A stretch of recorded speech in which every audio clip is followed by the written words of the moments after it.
Have you ever wondered why Jordan Peterson is the most hated man in America? I mean, how is it possible that a best-selling author with tens of millions of followers is treated with so much disdain and disrespect by members of the woke movement? Is it just about his hot takes on feminism and identity politics? Or is there something else behind this intense backlash that we don't know about?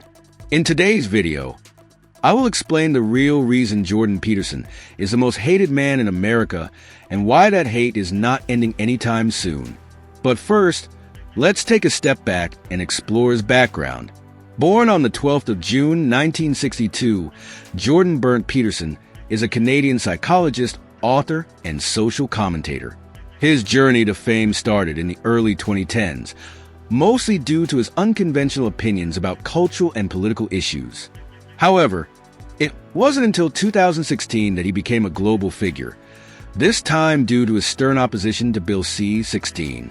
Essentially, this bill was formulated to provide equal protection of the law to trans and gender non-binary Canadians, but Peterson stood firmly against it, arguing that it is a threat to free speech because it compels him and other members of the public to address transgenders by their preferred pronouns.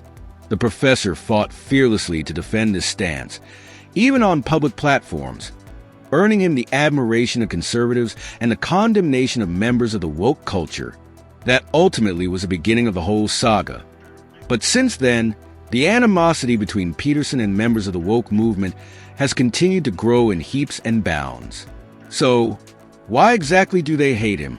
Well, there are a few reasons behind the widespread hate against Dr. Peterson, but perhaps the most significant among them has to do with views on identity politics and constant attacks on the educational system.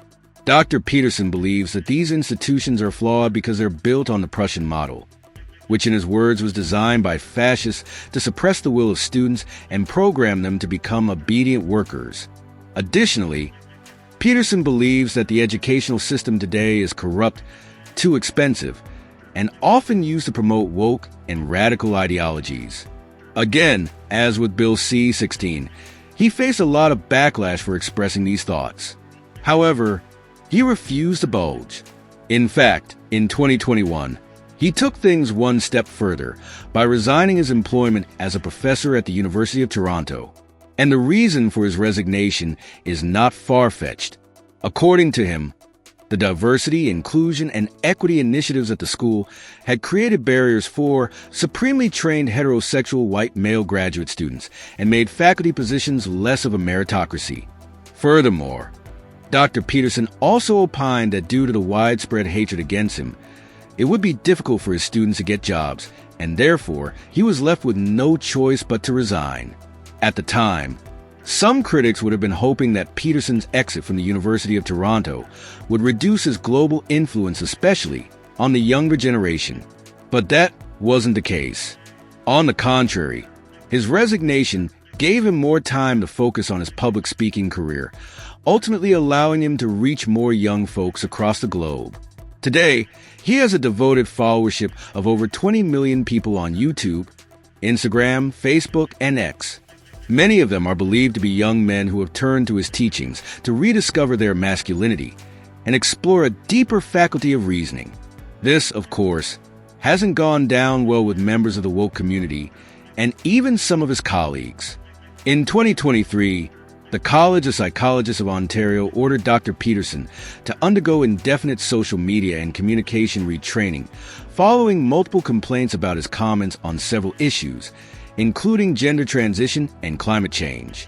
The regulatory body stated that his comments posed a moderate risk of harm to the public and undermined public trust in the profession.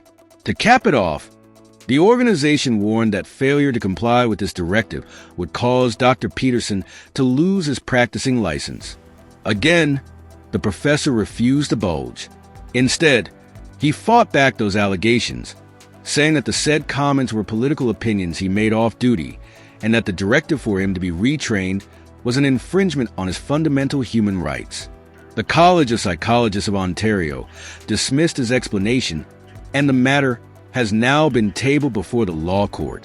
But it might interest you to know that Dr. Peterson has many more opposition, even outside the College of Psychologists of Ontario. In fact, his onslaught against the woke movement has placed him at odds with several influential people across the world. But undoubtedly, the biggest among them is a leader of a certain G7 country. Before we reveal the identity of this leader and why he hates Dr. Peterson, please take a moment to like this video and subscribe to our channel. As mentioned earlier, Dr. Peterson is no stranger to high-profile disputes. However, his fight with the Prime Minister of Canada, Justin Trudeau, seems to be the biggest of his career. The rift between these two heavyweights started back in 2022, and believe it or not, it originated from a missing name on a wedding guest list. At the time, Peterson's daughter was getting married in California, but his father couldn't attend the event due to the COVID-19 travel restrictions of the U.S. government. And for some reason best known to him, the professor chose to blame Prime Minister Justin Trudeau for it. Expressing his anger, the Dr. Peterson tagged Justin in a tweet saying, "I'm at my daughter's wedding in California. I will never forget that my father is not here because of your utterly unconscionable, unconstitutional, and vindictive travel ban." Since then, both men have fallen out on several other issues.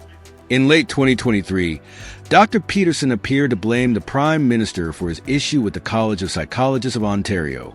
He bemoaned what he described as Canada's increasingly censorial state and called Justin Trudeau a clown prince. But their blockbuster conflict doesn't end there.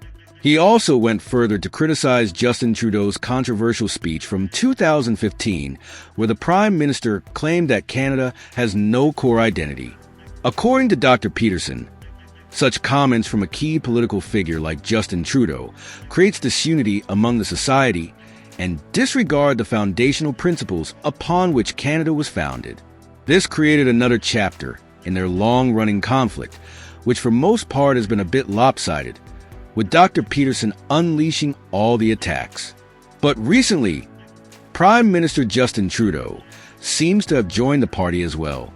While testifying at a public inquiry into foreign interference in Canada's federal electoral processes and democratic institutions, the Prime Minister alleged that Dr. Peterson and a few other famous influencers and journalists are sponsored by Russia.